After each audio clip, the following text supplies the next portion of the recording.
नमस्कार, हमारी खास पेशकश के साथ हाजिर हूं मैं अनुपम। उत्तर प्रदेश के चुनावी मॉनसून में एक बार फिर मुख्यमंत्री योगी आदित्यनाथ और अखिलेश यादव आमने सामने आ चुके हैं। तरकश से रोजगार विकास के तीर निकल रहे हैं और एक दूसरे पर शब्दों के बाढ़ की बारिश हो रही है। आइए आपको इस रिपोर्ट में दिखाते हैं कि आखिर कौन कौन सी वो सीटें हैं जहां पर सीएम योगी आदित्यनाथ और अखिलेश यादव में सीधी टक्कर होने वाली है।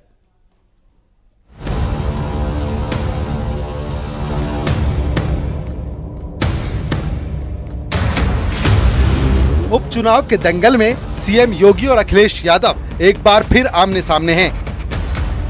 अयोध्या को बदनाम करने वाले वही लोग हैं जिन लोगों ने अयोध्या में राम भक्तों पर गोलियां चलाई थी, जिन लोगों ने अयोध्या को लहूलुहान किया था। योगी रोजगार और विकास के मुद्दे पर चुनावी अभियान को धार दे रहे हैं, तो अखिलेश यादव एक बार फिर पीडीए फॉर्मूले की रणनीति पर काम कर रहे हैं। बीजेपी की नियत और मंशा हमेशा रही है कि खिलवाड़ हो, लोगों में एक दूरी बने, लोगों में झगड़ा लगे, लोगों में बंटवारा हो, लोगों के बीच में खाई पैदा हो। 2027 में होने वाले विधानसभा चुनाव से पहले 10 सीटों का दंगल दोनों दलों के लिए इम्तिहान से कम नहीं, क्योंकि बीजेपी की प्रतिष्ठा दांव पर लगी है तो समाजवादी पार्टी के लिए साख का सवाल है। ऐसे में दोनों दल अब अपने अपने मुद्दों के साथ मैदान में हैं। जनता को, अयोध्या वासियों को कटघरा में खड़ा करने का ये प्रयास ये विपक्षी दलों के लोग करते हैं। सच्चाई क्या थी? वेंडर को मार्च तक स्ट्रीट लाइट लगानी थी, चुनाव के कारण नहीं लगाया। बाद में उसने विपक्षी दलों के साथ मिलकर के ये साजिश की कि ये पैसा निकाल सकें। नहीं हो पाया तो उसने छोटी सी ई कंप्लेंट कर दी, लेकिन अब वेंडर ही शिकंजे में आ गया है। अब उनके आकाओं को भी हम शिकंजे में लेंगे। कौन थे इसके पीछे जो अयोध्या को बदनाम कर रहे थे?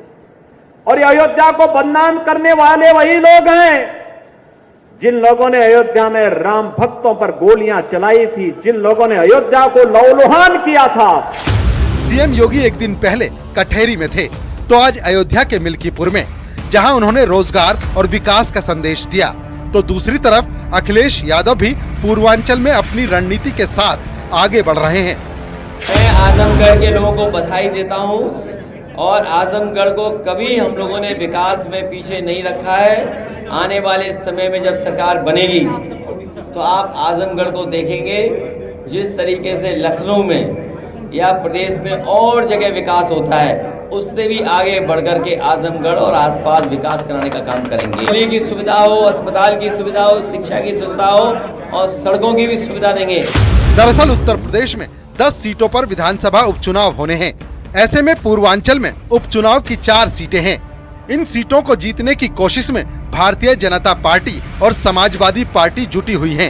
वो सीट है अम्बेडकर नगर की कटहरी, अयोध्या की मिल्कीपुर, प्रयागराज की फूलपुर और मिर्जापुर की मझवा। ये वो सीटें हैं जिस पर सीएम योगी की खास नजर है, तो अखिलेश यादव भी पूर्वांचल में सेंधमारी की रणनीति तैयार कर रहे हैं। यानी उपचुनाव की 10 सीटों में अब मुकाबला सीएम योगी और अखिलेश यादव के बीच पूर्वांचल में होने जा रहा है। Bureau report, news 18। Akhilesh Yadav के जिस पीडीए फॉर्मूले से लोकसभा चुनाव में बीजेपी को भारी नुकसान उठाना पड़ा, अब उसी पीडीए में सेंधमारी के लिए बीजेपी ने दमदार प्लान तैयार किया है।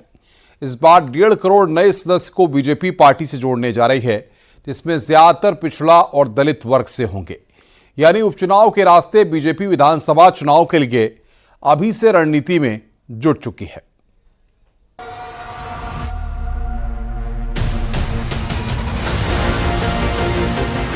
उपचुनाव से ठीक पहले बीजेपी अखिलेश यादव के पिछड़ा, दलित और अल्पसंख्यक वोट में सेंधमारी का प्लान तैयार कर चुकी है।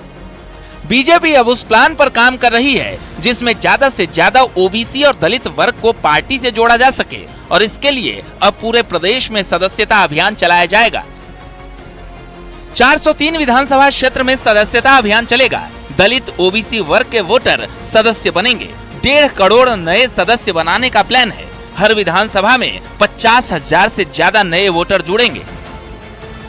लोकसभा चुनाव के रिजल्ट के बाद बीजेपी अब किसी तरह की कोई कसर नहीं छोड़ना चाहती, इसलिए यूपी में 10 सीट पर होने वाले उपचुनाव के लिए स्पेशल प्लान भी बना रही है, ताकि जहां कमी रह गई उसे पूरा किया जा सके। और सीएम योगी का संदेश भी कुछ इसी दिशा में है।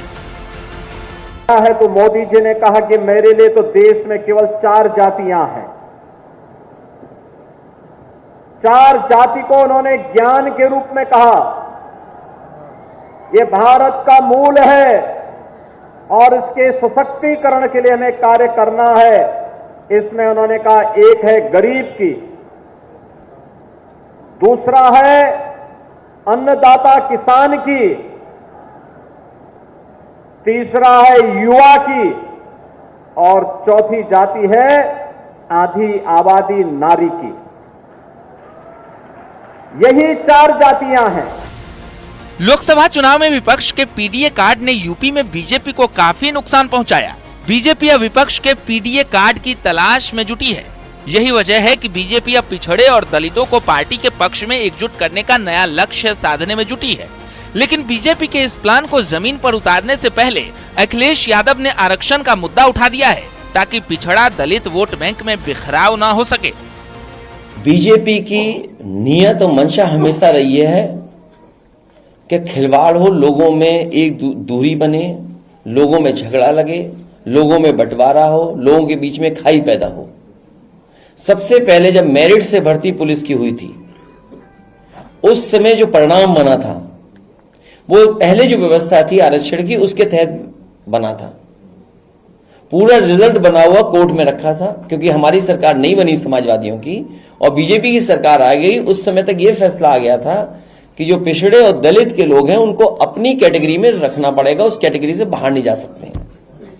हालांकि वो सुप्रीम कोर्ट का फैसला था। हालांकि मूल भावना जो आरक्षण की उसके खिलाफ थी, मूल भावना से खिलवाड़ लगातार भारतीय जनता पार्टी कर रही है। लेकिन चाहे आरक्षण का मुद्दा हो या फिर जातीय जनगणना का, विपक्ष के इस दाव को चुनाव से पहले रोकने के लिए बीजेपी दलित ओबीसी सदस्य की फौज तैयार कर रही है, जो विधानसभावार लोगों को जागरूक करने में अपनी अहम भूमिका निभाएंगे। Bureau report, news 18।